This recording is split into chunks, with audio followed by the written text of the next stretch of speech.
Exercise has been the #1 thing that has changed my life.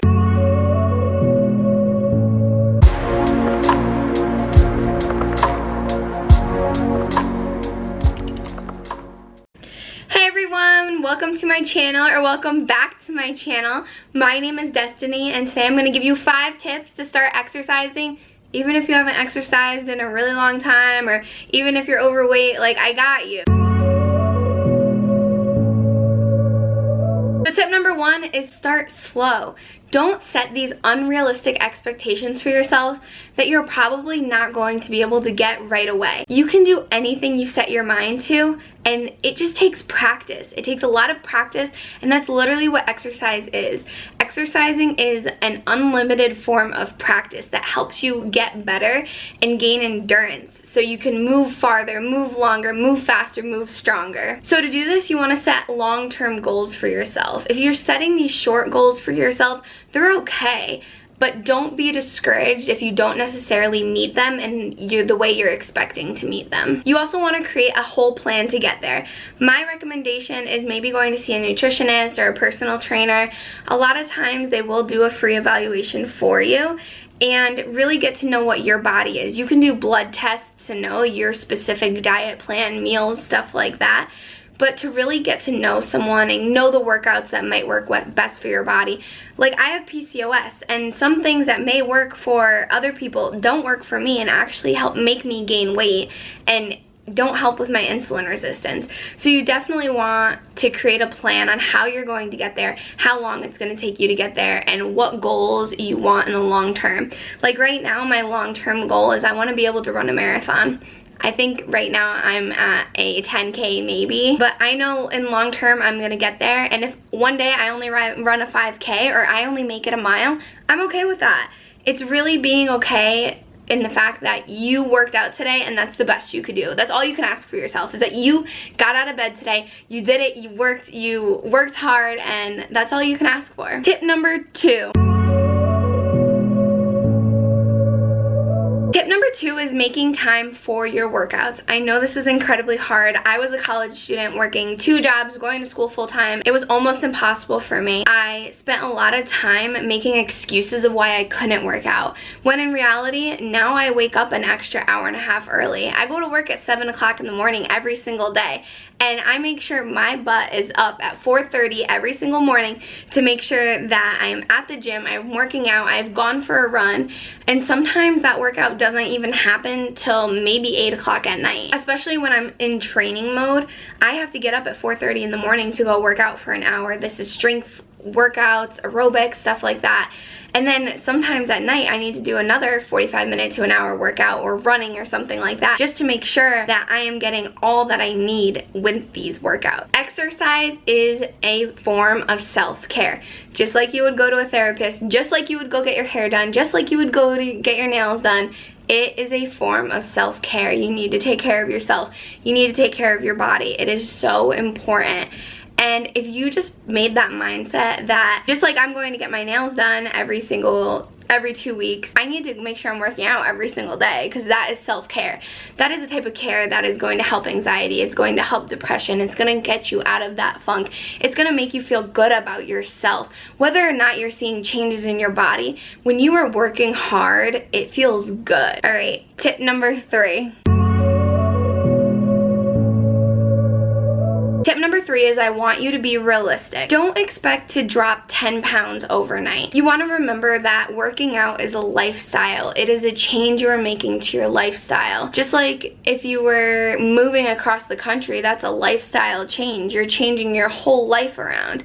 Just act like this change in your life is changing your entire life for the good, to prevent diseases, to prevent issues with your heart, to prevent stroke, all that stuff. High blood pressure, that's one of the biggest things that exercise can help with. You want to look beyond this weight loss and remember that it is a lifestyle change. It's going to take time, but you will get there. There are days that you're going to fail. There are days that you're not going to want to get out of bed. There are days that you're not going to get out of bed, and that is okay.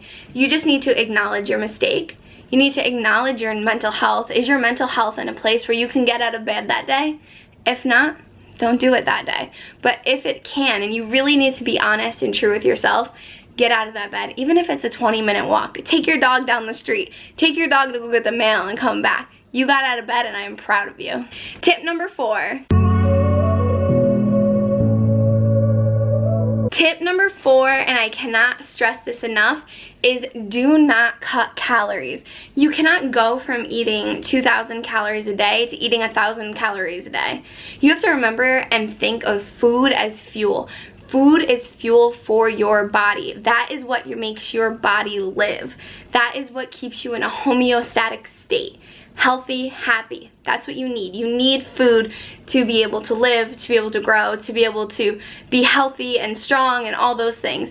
If you want to run miles and miles, you can get there, but you need to make sure you're eating right. If you're cutting calories, you're not eating proper protein and carbs and fats and all that stuff, you're not going to see the results you want to see. And for me, I'm a vegetarian, and one of the hardest things I have is getting protein into my diet. So what do? I replace protein with protein shakes and other forms of protein like nuts, legumes, stuff like that. The best way if you're cutting calories is you want to put yourself into a calorie deficit. Let's talk about calorie deficits for a minute. So a calorie deficit is basically just a shortage of calories that you consume versus the amount of calories that your body burns. Everybody's calorie deficit is going to be different. So just because somebody else at the same gym that you're working out in is eating 1,600 calories a day doesn't mean that your body doesn't need more or less than that. For myself, I naturally burn 1,800 calories a day. That's without working out, that's without moving, that's naturally what my body burns in a homeostatic state. You can go online and search any calorie deficit calculator and you put in your height, your weight, your goal weight, stuff like that, and it'll give you around about the amount of calories that you should be consuming a day to lose weight. Now, this is not an all-fixing answer, okay? Because a calorie deficit, if done improperly, will make you gain weight, okay? If your body is burning, like my body, 1,800 calories a day by itself, and I am only consuming maybe 1,200 calories a day, my body is in starvation mode. The moment you put your body into starvation mode, your body is going to hold on to any single piece of food that you put into your body and store it as fat immediately. For me, it took about a month and a half, almost 2 months, to really figure out what my calorie deficit was. And as I lose weight, my calorie deficit has changed. So right now, I continuously eat about 1,600 to 1,800 calories a day. There are days that I go over my calorie deficit. I continue to see results as long as I'm maintaining, as long as I'm working hard, as long as I'm going to the gym, as long as I'm working out and I'm getting off that couch. That is when I'm seeing the results. Tip number 5 is you need to find your motivation. Now, everybody's motivation is different, okay? My motivation is I just want to be healthy for myself. I struggle really bad with anxiety, and I have now for a few years. And I really want to overcome that anxiety. And I know as a whole that probably will never happen, but that is my motivation every single day. If I can have one less panic attack, if I can have one less anxious moment, if I can just sit in my head for a moment with my feelings and thoughts and all that stuff, to me that's my motivation. Every single time that happens to me, it just motivates me to want to push harder, because exercise has been the #1 thing that has changed my life for the better. Working out hard and consistently is something that I recommend to everybody. It has changed my life. And yes, I used to play sports through high school, but during college I didn't. And I really saw the decline in my mental health, my overall well-being, and just like my anxious tendencies. And now as I'm growing and I'm getting older and I'm working out consistently, I'm eating really, really healthy. My dog is always snorting in the background. That's my dog. Let's go over these tips one more time. You want to start slow. You want to make time for your workouts. You want to be realistic in your expectations for yourself. Don't cut your calories and find your motivation. Thank you guys so much for watching. I hope this video was informative. If you guys have any questions, leave them down below. I have learned a lot with diet and fitness, especially on the vegetarian level over the last few years, and I could have some good insight to give to you. I really appreciate you guys supporting me, and thank you so much. I hope you like and subscribe, and you guys have a great day. Thank you. Bye, guys.